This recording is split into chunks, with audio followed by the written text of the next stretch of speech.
views on people becoming what are your views on bench warmers? How do you feel about people that that would leave a team that they're currently that they will get consistent game time at, and then go to another team and just become a bench warmer? What do you feel? What do you think? What do you think's in those people's minds? You know what? First of all, each to their own. Like people that do that, do you, bro? You do you. But for me,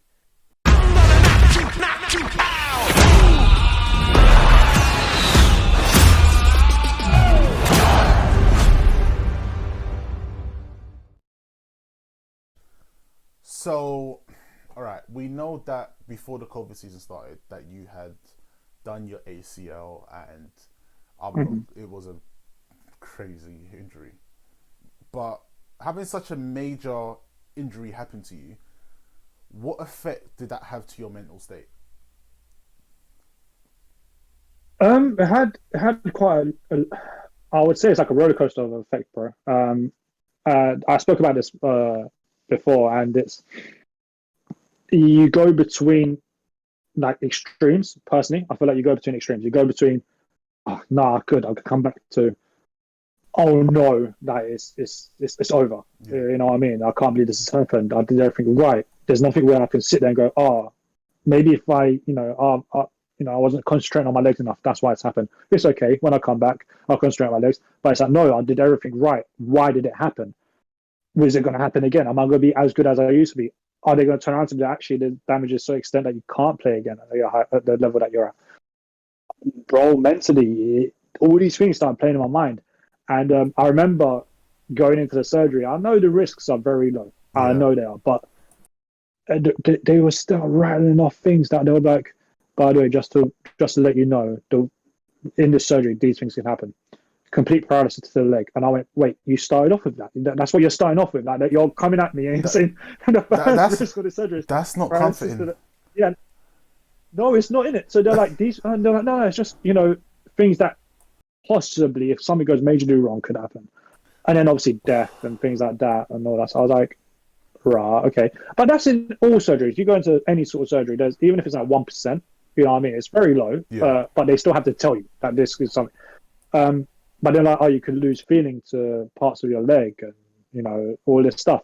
So I'm sitting there going, oh my God, I'm about to go into surgery. And if I come out, if something goes wrong, again, might not even be able to come back. So my mental state was all over the gaff, bro. But with obviously help with like you guys, my girl, Adia, and then Louis as well, from the guy that coached me, Oswald Performance, my family, that they kept me on track, bro. And you guys kept me on track. There's a tough situation of trying to keep my mental state stable, yeah, to be honest, just keeping it stable and keeping it focused, because I would not have been able to got out of that without trying to keep my mental state stable. I think that was a big factor, and I feel like the coaching side of Louis giving me those exercises to do kept me kind of active, kept me doing things, kept me going, right, you're doing this because there's a next step. You're doing this because there's another next step. You're doing this and you're going to get to here, move on. So there was an actual path. And I feel like I am an overthinker. Everyone knows this about me. yeah. And that's what makes my mental state worse.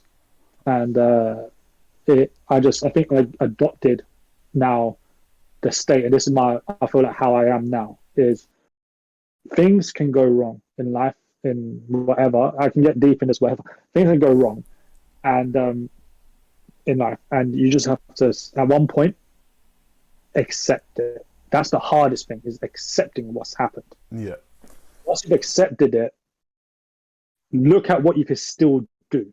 Look at what you can do, right? So I sat there and went, okay, people have come back from this. People have come back from this. What am I going to do now? I had a goal before the injury. I had my aims and everything. So I thought, well, nothing should change. All it has is delayed it.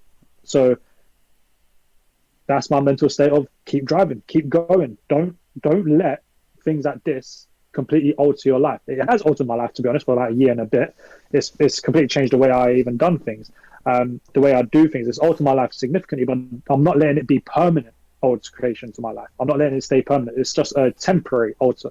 It's altered my life temporarily, just on that, until I'm good and it's healed and I can go again. Yeah. So that's what it's done, bro. My mental state went from, that's why I said it's like a roller coaster. Everything went through it. And then now I feel like it's very stable. And I've only got one thing in mind to do when I get back. So Okay. that's all it is. So, all right. My to be fair, my main question, other question is, what was the time frame that they said that you would be like running, lifting, squatting, jumping, doing all of this? Because if I remember correctly, you've recently only just had your surgery. It's not even been a year yet. It's not even probably been like 10 months yet. But you're already squatting, what, 120, I believe it is, or 100, and you're deadlifting 140. So your healing period and your strength building up has been so crazily insane. Like, what was the time frame they actually gave you? Because if I'm correct, it's been like 7 months, maybe. No. So since surgery, it's been 5. So it's been 5 months since surgery, and they gave me a time frame of saying, originally they told me about a year minimum before I can come back to the sport. They said sprinting, I think, running and sprinting, I think they were saying around the 6-month mark. They never mentioned about squatting, to be honest, because you know, the NHS, we all know, has been run down to the ground. They're not that great with giving proper stuff. But I've been told by the surgeon and everything that I am ahead of the normal schedule that they believed, which is, I think, was the best news I've heard, because that means that 9 months to a year that they were really telling me that I could be back, I probably can make it in 7. But I'm not going to rush it to the point where I'm going to re-injure it. If I can make it back to the only time that I'll ever come back is when I'm like, I know this is strong. Okay. But by the time, so that's the time frame they gave. It's been 5 months. I think they even said running wise, it's supposed to only be, I want to say, and this is like a light jogging. It's supposed to be 4 months, I think. Oh wow. I think I can't remember. 3 months, 4 months after. But the only reason I believe that I've kind of stepped it up is, and this again, I don't know other people's stories with the ACL, that people probably came in faster than me as well. That's probably gone out and happened. But I believe that the only reason why I've been able to do what I do is Louis, that's been putting me on this course of, bro, we're just going to push it and see. Now, not push it to hurt it, but safely push it. Like, not just go, oh yeah, we'll sit back and, you know, wait until all this kind of stuff happens.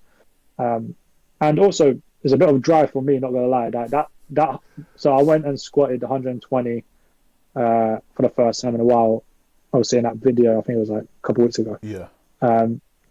But I knew I could do more, but I was scared because I didn't know if it's safe to do more. Deadlifted that 160, and that felt fine as well. So this is where I feel like my leg is healing well, and all of this is, I think, a combination of stuff: mental state, not allowing. I hate it when people tell me, you know what, you're not gonna probably be back. If you do, probably be. I'm like, yeah, you know, screw you, no. Until someone tells me, no, medically you cannot come back because there's a massive rod in your knee that's not gonna allow you to, or something, then I wouldn't. But even the surgeon was like, no, you can. It's all up to you. Your recovery period is all up to you as well. So yeah, that's the kind of time frames they gave. That's the kind of how I feel about the time frames and how I feel like I've come back from it. So okay, so you are obviously ahead of your healing schedule. Is there a like sneaky chance that we will be seeing number 30 back on the field this year, towards the end of this season? Or are you going to just leave it and fully come back where you believe that you may be 100% for the end of the season, but to give yourself more certainty, would you hold off until next year? I don't know the answer to that question. I think the safest bet, which is it's about percentage, isn't it? Really, to be honest, I'm about 70% sure that I won't make it back this season, and probably leave it till next season, because of confidence in the knee and just not knowing, what I could be like later when I come back. Yeah. But then there's a 30% chance of me going, well, if I'm healing the way I am, and if my leg feels good and I put a brace on it, maybe.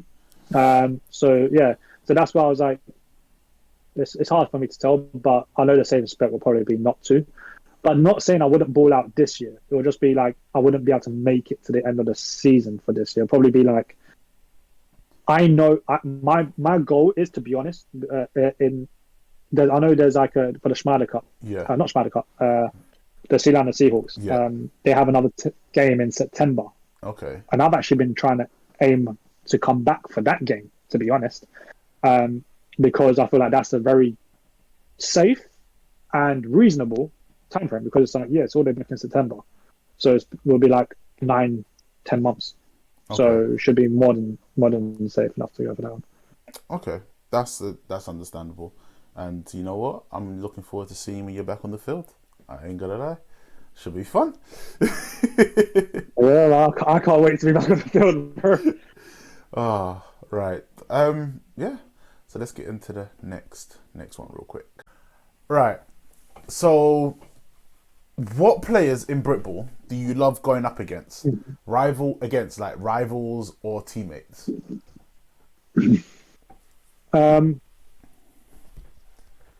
would say I love going up against players such as Ibs as tackle, Dan at centre. Playing that. Yeah. And when I say that, it's not mean because it's easy. It's because these guys are like hard hitters. They're very good at what they do, so it's good. I love going up against because like I'm learning more.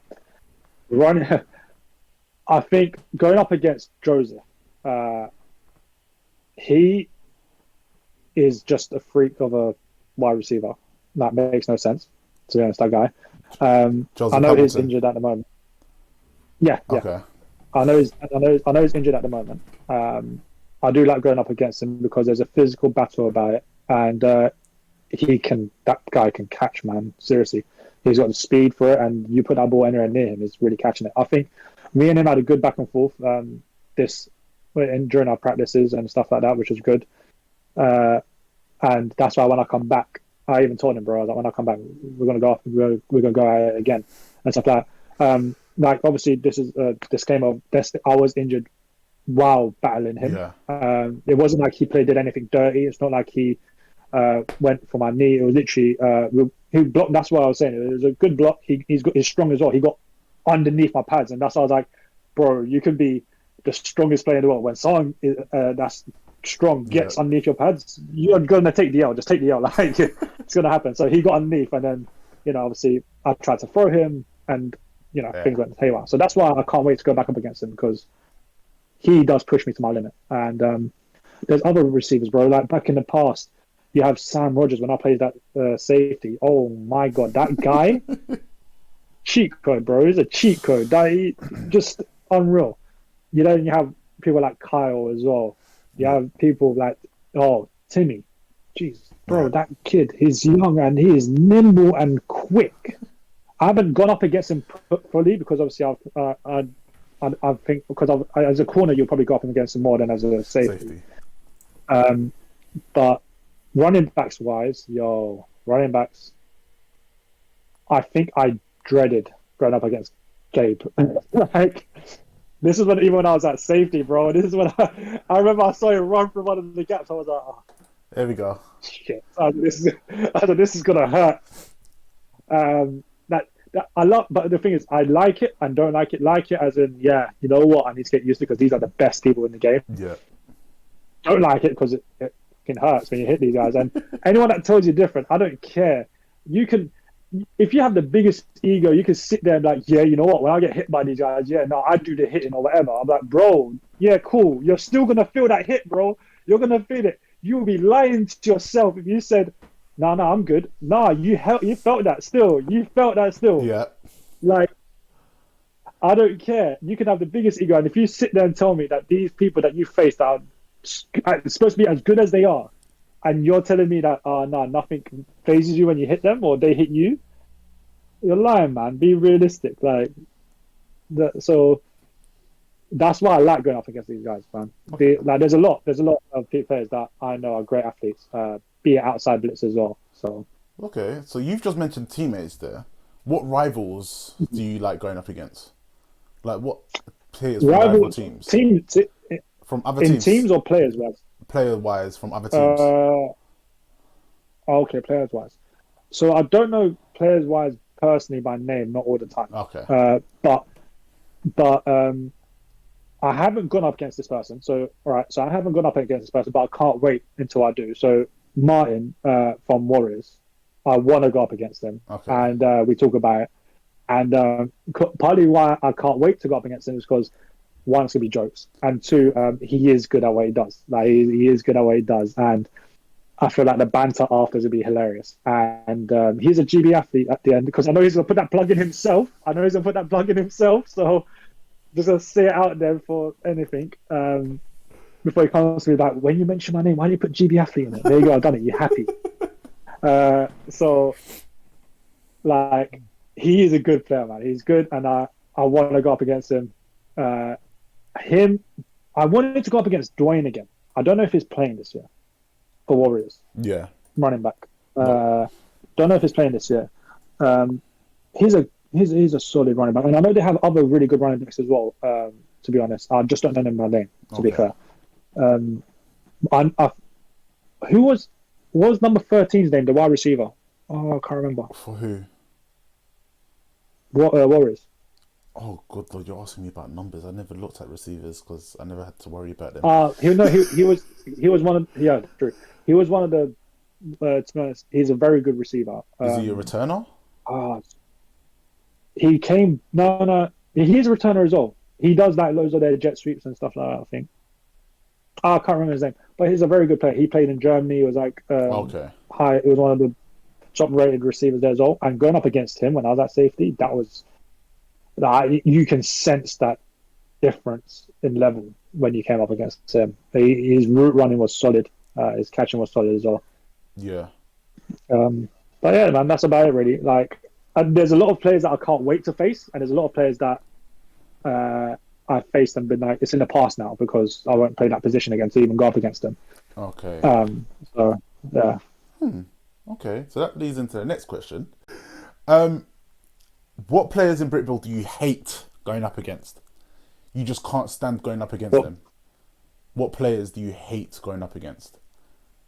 It could be teammates, rivals, like people that you just don't want to face in training, or people that you know that you face in training. It's just like it's gonna be a long day, or like people that you play against in the game. You're just like, it's gonna be a tough day. I've got to be at 100% capacity to slow this person down.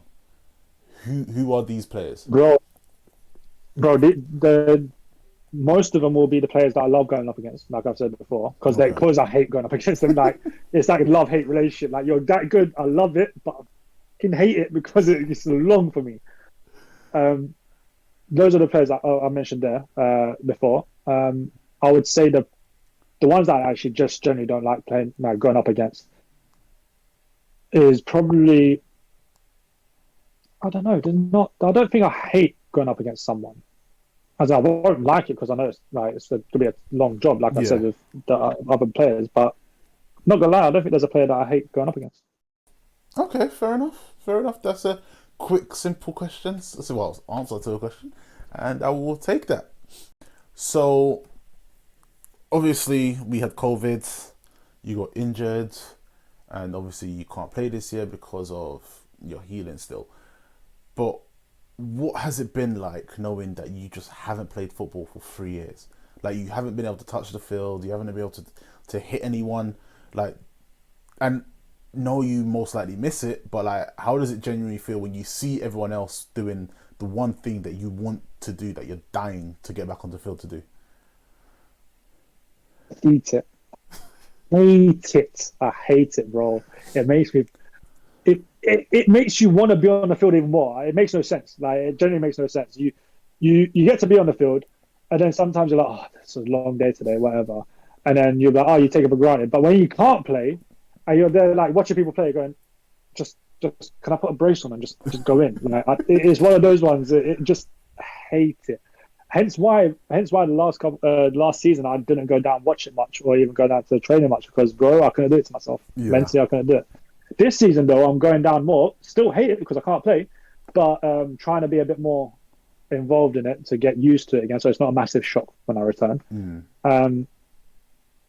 But bro, it makes you.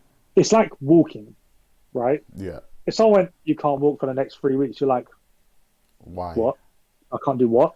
And then you look outside and it's bare sunny, and then people are just walking out. You're like, but I want to.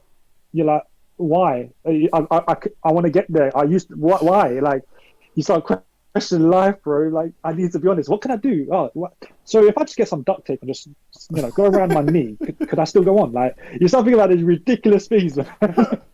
Honestly. So how much painkillers do I need to take to legally not get, done for doing drugs? I don't know. Like, how much can I take to like cure the pain and then go in? Like, okay, it's nuts. So that leads into the next another question. So let's say Blitz get to the championship final and they win it, but then they don't win it again for another couple of years. What would your mindset be at that time? Like, this is the one opportunity to maybe be able to play that, and you've missed it, and you're not gonna. And the next year you try get there and like you fall short again. How would you think your mental state would be at that moment? Like,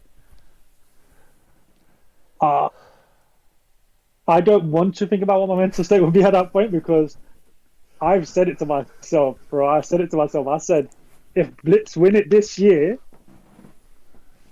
I don't care. Next year, we're winning it again. Like, there's no way this 1 year that I'm rehabbing that you decided to go win it. And then, when I'm back, half the players want to leave. Hell no. We're coming back. We're running it again. And I said it. I remember I had a chat with Joseph about it because I remember we were sitting there going, bro, we've got a solid team here. And then we just went, because I think he has a worry about, I think his hand. He might not be able to play. Yeah. So I said it to him, I was like, yo, I don't care.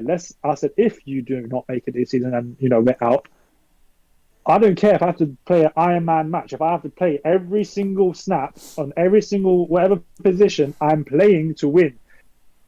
And I think it's for me, already when I come back, I'm coming back with like fire because, bro, it's been ages and I've got a lot of stuff to like catch up on and prove. So if Blitz won it,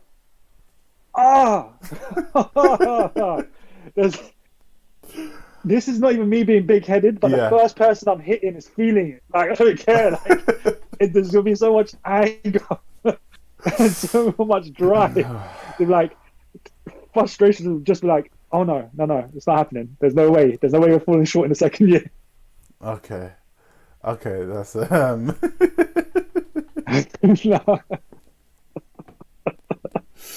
No. So would you say that you'd feel like, would you feel bitter? Would you feel happy, but at the same time feel bitter because it's like, this had to happen the year that I can't play. Like, this just had to happen. And... yes, I'll feel bitter, but at the same time, not so much because I'm like, because we're winning the next year as well. Oh, okay. By fire, by force. Fair enough. And like I said, we win it once and I'm not there, we win it again. No, I don't care. Like, so, with that being said, obviously, I know that you've never been to a championship game. Like, would you? Obviously, you're gonna feel pissed because it's just like it's happening. Why is this happening now? And I know there's a lot of people that have never been in championship as well. Like, there's not a lot of people have experienced that that intensity, playing in the that final kind of it's thing. that it's this game and it's done. Like this is the Yeah, season ender. This is the Shangri-La of what is it? Yeah, the Shangri-La of everything. Like this, that's it. Once it's done, it's there. yeah. Do you feel that you would you ever contemplate being like, I want to kit up, I want to register, I want to do what I got to do, and just just be on the field, just get a couple plays in, so I can feel like I contributed to that season? Or would you ever feel like that? Like, but then again, do you feel that potentially playing in your first ever final, if you got there, that you'll be like the nerves will take over? I feel like deep down, I really would want to pad up. Like, genuinely would want to pad up. Just like, screw it, I'm going on. The nerves for me, I feel like it wouldn't take over because of the kind of focus that I have of when I come back, Yeah. I've got a point to prove. So I wouldn't care about the let's say the environment that we're in at that point, because I've got a point to prove. And to be honest, winning would probably, this sounds a bit selfish, but winning would probably be our second priority at that point. Making a point would be my first point. And then probably, it works hand in hand. If I made a point, then, we should be doing well. But I know deep down I really would want to pad up. This is the thing, I know for myself, if I did pad up, and let's say we won, right? Even if I contributed with only like 5 plays or whatever the hell it was, even if I played the whole game, right? Yeah. Even if I played the whole game, I would seriously not be able to sit there and be like, yeah, I take credit for winning this championship, or like I feel like I contributed the whole season, because the boys before me did. They put the work in. You know what I mean? They got the team where it was there. With or without me, they probably would have won that. You know what I mean? So I would never be able to even take pride. I'll probably play it like, yes, all right, cool, I've got a championship in my belt, not taking credit for it, but nor would I gloat about it. But I always be like, now, next season, I know what it feels like, and I want it again. So then I would be like, yeah, I played the whole season. I felt like I did well, contributed well, and then I can start bragging about it. Yeah, got that ring still. But, bro, like, listen, I would be on the side. You would have to keep me off the side. Like, you would have to just like lock up my pads and helmet to be like, I know you're gonna probably grab it and try and just no. Like, it's not gonna happen. That is fair. To be honest, I would probably feel the exact same way if I was injured and I couldn't, and that happened. I would feel beyond pissed and just frustrated and annoyed, and all emotions underneath the earth will be going through your head at that moment in time. Throughout that whole entire game, you'll be up, you'll be sad, you'll be angry, you'll be happy, you'll be excited, you'll be liberated, you'll be jumping up and down, and then you're gonna be like, I did nothing for the team, so shit, Yeah. I can't even celebrate like that. Or I feel like there'll be a lot of emotions running through anyone that is unable to play in a final for their team. I feel. No, 100%. Damn. Right. Next question. Go on. No, go on. Okay. So. Yeah, cool. Right. If you could create your own team, who would be your starting 11 on both sides of the ball, offense and defense, and who would be your head coach, defensive coordinator, and offensive coordinator? Oh, that's a tough one still. You know what? All right. Okay, cool. So, yeah, all right. Let's start off. I would start off with the coaches first. Head coach, DC, and OC. Right. Head coach Damien. Okay. OC, I would go with TA. Okay. And this is me not knowing much about who calls the proper offense, who makes the offensive plays at Warriors. But I'm assuming it's going to be him. He runs through it all and goes, "Yes, I like this," and goes for it. So him. Okay. Defense, Duncan. Okay. That'll be my kind of structure. Yeah. All right. Now let's go offense because that's gonna be the fun part. Let's go offense. Start with the offensive line. Left tackle. Right. Oh, left tackle. Okay, because I don't know a lot of everyone by name, especially and stuff like that. I'll probably go Ryan at left tackle. Okay. Left guard. God, let's put Martin there because left side him and Ryan wanna. Fair enough. Center. To be honest, I don't know the Warriors center, but I know he's really good. But I would take Dan at center, to be honest, personally. Right guard. Right guard.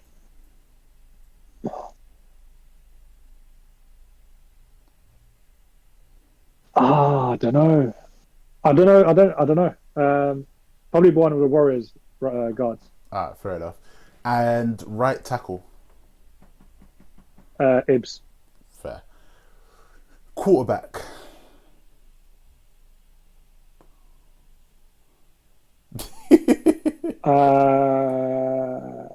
It's a tough one, man. Quarterbacks. By the way, are we talking about Baffa, yeah? Or are we talking about Anyone, you're creating your own team. anyone that I know? Yeah. Anyone that I know. Yeah. Not obviously not professional, but anyone that you know. Not professional, but okay. It has to be wow, how can I forget his name? Tamworth's quarterback before. Do you remember that? You forgot. Oh my God. So hold up, wait. You forgot your quarterback at Loughborough. You forgot his name. No, not Angus. No, not Angus. Oh, who? Oh, Angus Pat. is good. No, don't get me wrong. Angus is good. Pat Daly. Pat, yeah. Okay, so you're the second person. Yeah, to no. Yeah. Yeah, no, don't get me wrong. No, Angus is good, but even Angus will be like, yo, Pat Daly's on a different level. Yeah. He's on a different planet, like the guy. Okay, so you're the second person to say Pat Daly. Cool. Running back.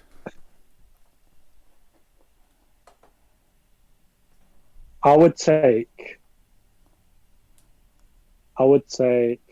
Glenn. Okay. Okay, that's a nice combination there. Right, outside receiver, number one. Sam. Number Rogers. two. His opposition, number two. I was in for the number one receiver, I think, or Yeah. you're going to a slot. Number one, and then on the opposite side of the field, he'll be. On the opposite side of the field. Yeah. I'll go with CJ. Okay, and the two slots. Actually, Ooh. no. I'll go. Sorry, I'll go with Timmy. Okay, and your two slots.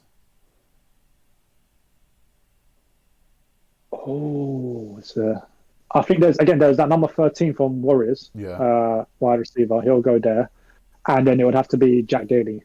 Okay, I was wondering if you were gonna say him. I was wondering if you were gonna come up with something. No, 100%, bro.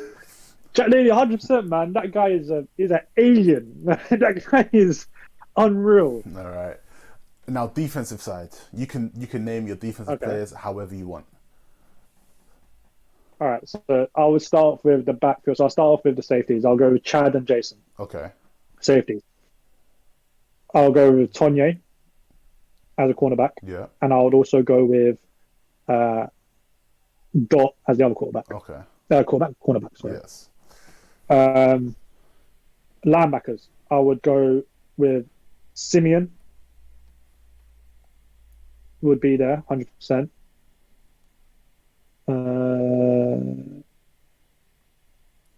Who else? I'll have Jai there as well, definitely. Okay. But then I'll also have who would I put in the middle?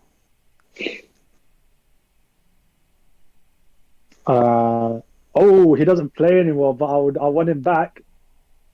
Who? Ed. Okay. What? Eddie Cheadle. Okay. Yeah. And then the whole D will be the Blitz D line. So Charles, DJ, To be honest, I'd rather have you there as well. I'd rather have you on that line as well Okay. because it'll be balanced. Because I know that you've got that. I know you've got that like piss take energy. I love it. Give me 1 second. Pause that for 1 second. Yes. Sorry, but I know it's not ideal. So, well, we have mutual friends and we play PlayStation with them all the time. Who out of Martin O'Connor and Ryan Robertson would you say that you prefer to have blocking for you? You can only pick one. Who would you have? Right now, yeah, just like in this moment in time. Yeah, I know the cop out answer, but yeah, go on. Yeah. Well, right now it would be mine because he's playing. Ryan's not even at the moment. I think he's taking a year out, so he can't even compare right now. Yeah, I knew where that question was going. I just thought I'd just throw it in there. Right. And try to do that. Yeah, I did try. So, obviously, I don't know. Well, I know you're gonna try play for the Sealanders in the end of the year, but what would you say are your goals for 2022 or 2023 season? Oh, okay. So the 2022. So let's say this year, my goal is, I think my main goal is, like you mentioned, come back, hopefully play a game for the Sealand Seahawks. That's if I'm fit and ready for that. So that's my main aim this year. Next year, obviously, start of the season is to get back on the field. I'm doing my goals are like literally really not small, but they're just straightforward. Is get back playing again. And hopefully, by the end of the season, is leave an impact enough where I could go to the GB trials and obviously show out as well. Oh. So if I can make the GB trials, then in that short space of time, then that's like a massive achievement because obviously it'll be my first year, like actual game time as well, playing at linebacker after obviously the injury. So it'll be a big step, but I think can be done. Just have to hope there's no more hiccups on the road. Yeah, I get that. So you said GB, fair enough. Okay, I didn't know they were doing another tryouts at the end of the year, but that's. I don't know. I don't know. I don't know if they do it every year or I don't know how it will work out. So obviously so they've already done it for this year. I don't know if they'll redo it again for next year. I don't know how it's going to work. If they do, then obviously I'll go for it. But if they don't, then I'll just have to keep it moving, really. Yeah, that'll be an interesting one. I might have to see if I can get. You should be able to. Yeah, only if I could get the GB head coach, maybe on see what he's saying, see what happens with all of that. But we'll see, we move. It'll be an interesting one though. It would be. Right. So you've seen over the past weekend, we have seen 3 of our friends, 4 players in the UK, travel to Canada to try out for the CFL Combine. Now, obviously, this is a yearly thing that we have seen because previously in 2000, I believe it's 2019, 2020 season, they came over here for a global combine as well.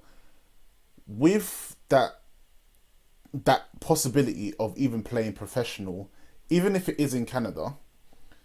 Would you, if you feel healthy enough, you feel ready to go, you've played games and you feel that, you know what, I can do this, would you try out to go for the CFL Combine Global?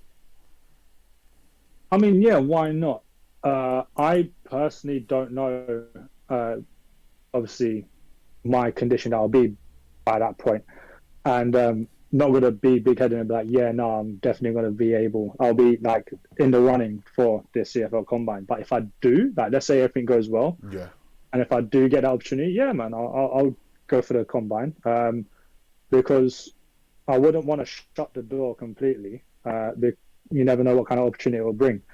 It might be a once-in-a-lifetime kind of deal, and then I can figure out that actually, no, I can sustain it when I'm out there.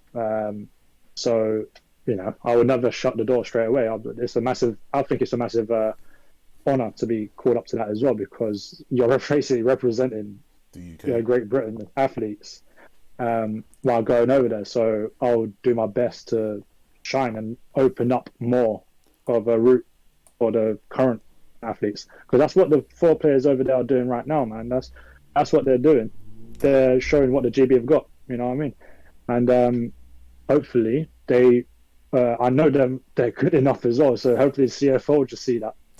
That is true. They are absolutely amazing players for one. And it's kind of crazy when you think about how much this game has developed, because you also have the NFL international program, which we know a couple of guys have actually tried out for as well. Obviously, the main person that everyone knows is F.A. Abada, obviously. But then you've also had people like Chad. You've had Jai, who recently was at the CFL combine as well. He was a part of it. Would you apply to go for that? Because I hear that is an application as well. Would you apply to try and do that trial as well, or do you feel that you might not be 100% ready for that? I don't know. I think if I feel like I'm ready for it, I would apply for it. However, I think they've got a age criteria which I believe I might be too old for. I think they usually look for players that are within that, 25 age range, maybe 26. I think. I can't remember. See, this is the thing. I remember the first time it happened. I think that was a CFL day, actually. I might be mistaking it, because I remember Glenn went to it, and there was a couple of talks about, because I knew some players that I was like, why didn't you go? And I think they were talking about the age that they were capping it at. So, there could be that restriction for there. So I wouldn't be surprised if there is, to be honest. Yeah, I remember that the CFL, I think the cap is 30. So I think I think the cap is 30 or 29 for the CFL, because I'll be 1 year. I've got basically. I have to shine next year. Yeah, you get that. Otherwise, I'll be dangerously close. You get that one contract, and then that's it.